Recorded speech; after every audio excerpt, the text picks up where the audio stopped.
Emory, very quickly, there are three answers that I want to give you. First of all, the premise was wrong.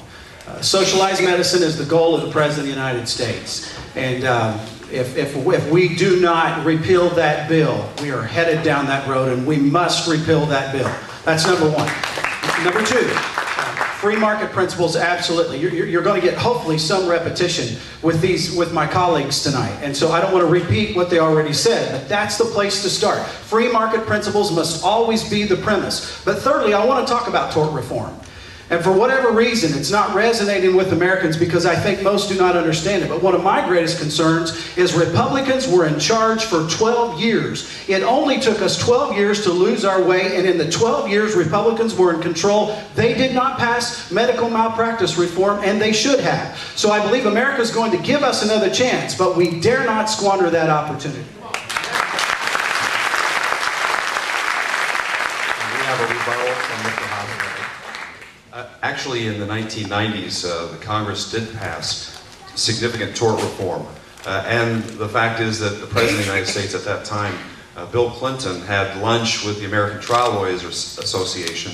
And after lunch, he walked directly to his office and placed his veto on tort reform. It needs to take place. It has been passed by Congress in the past. I wish we would have done it during a Republican president as well. But just to set the record straight, a Republican-controlled Congress has passed it, and we need to do it again. Thank you. We have a second rebuttal.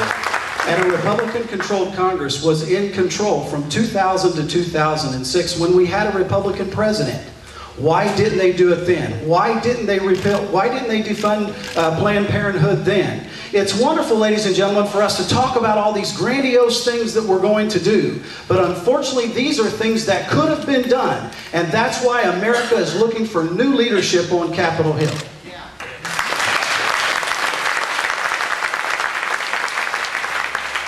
Our next question is also an audience question. And we will begin this question with Mr. Coates. How should we handle illegal immigration?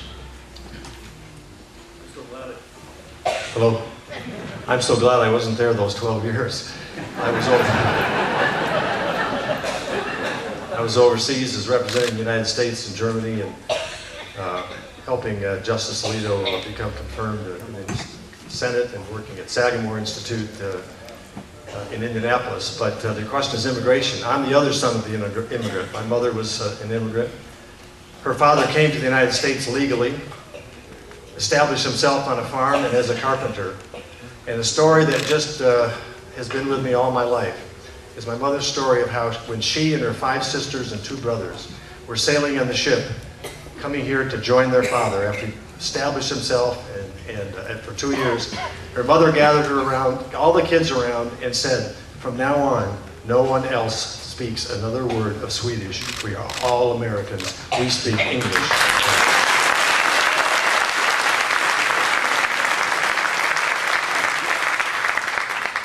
In 1986, Ronald Reagan did one right thing when he passed the Immigration Reform and Control Act and one wrong thing. The wrong thing was to give amnesty to over 3 million illegal aliens that were in the country. But when he signed it by signing into law, for the first time in the history of the Republic, the fact that it would be unlawful to hire individuals illegally resident in the country, because we learned as the result of the Hesburgh Commission in the early 1980s that it's the jobs magnet that must be turned off. If we would simply enforce the laws that are on the books today with regard to employer sanctions, we would turn the jobs magnet off. We would turn the attraction of individuals all over this world to come to the United States to get a better job. We need to strictly enforce the laws. We need to turn the jobs magnet off. And when we do that, we will see mass self-deportation that will take place as a result of simply enforcing the laws that we already have on the books. Well, as a small business owner, and especially in agriculture, we see this problem. And I have been an advocate in the state Senate and in the state House that we do, just as John mentioned, that we enforce the laws that we have on the books. First of all, as we saw in Washington a couple of days ago, the March on Washington for immigration reform, folks, it's coming, and it's coming at the wrong time with a Congress who is going to open the floodgates. And I believe What we need to do is, first of all, no amnesty. I think second of all, we need to seal the borders.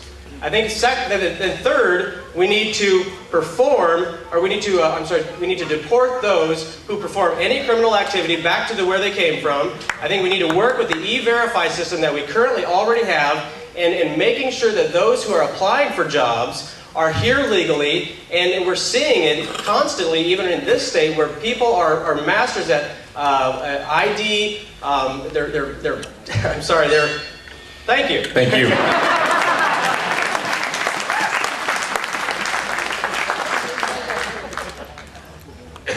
First of all, in one of our other candidate forums, it was said that if someone is arrested who's here illegally, fingerprint them, give them 90 days to get back to Mexico. I say if they're here illegally and they're arrested, send them back immediately. They don't belong in the United States of America. If you fingerprint them and give them 90 days to get out, you'll never see them again, and they'll still be here in the United States of America. So I believe that has to change. That's one way we can begin to reform immigration. Now, secondly, Congressman Mike Pence has a bill that I will do everything in my power to help him push in the United States Senate. And he was actually working with Senator Hutchinson. I'm not in favor of sanctuary cities, but I am in favor of establishing Ellis Island centers in Mexico. Send them back. Let them begin the legal process of coming back. Someone misquoted me and said that Bates said, let them come back in 10 days. That's not what I said at all. Let them begin the process, but let's understand that the path to citizenship is broken, it does need fixed, and let's establish Ellis Island centers in Mexico. Thank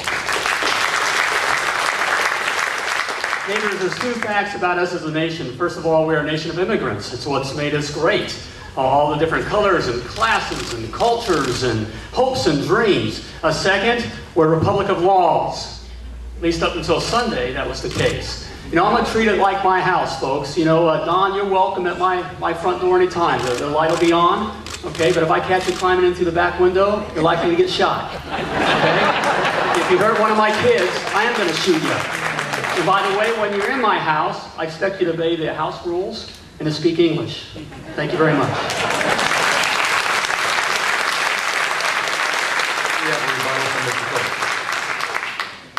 This is not a rebuttal, but I got a little lost in my story about my mother coming here to America, and I didn't finish what I wanted to say. I did have the privilege of representing the United States in Germany as ambassador for 4 years. People there had been on waiting lists, people who had skills, people who were conscientious, people who have faith, others who had been waiting 15, 18, 21 years on a list to arrive legally in the United States. And so I draw a very sharp line between legal immigration, as my mother came, and all of her parents came, and her brothers and sisters came, and those who crossed the border. Legal, if you are here legally, you come through a process. If you are here illegally, there's no country in the world that would let you do that, and America shouldn't do that either.